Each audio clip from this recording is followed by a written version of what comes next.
You're a rich person in the Renaissance. Which one of these artworks would cost you the most to buy?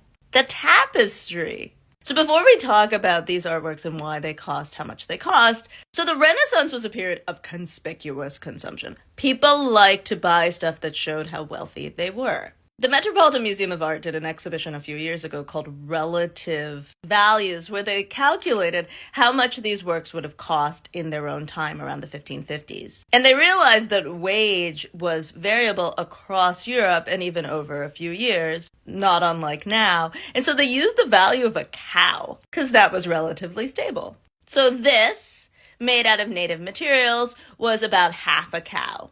This, about 5 cows. This, made out of alabaster, 40 cows. And this, 52 cows. And certainly where the material came from and how rare it was part of why things cost a lot. So this is alabaster. It also required specialized skills carving in the round. Certainly painting realistically is a specialized skill, but it was one that enough people had, and it didn't require that many special tools, right? You had a brush, you had paint. Plus, this painting doesn't have that much blue, and blue was the most expensive paint. It was made out of lapis lazuli that was ground.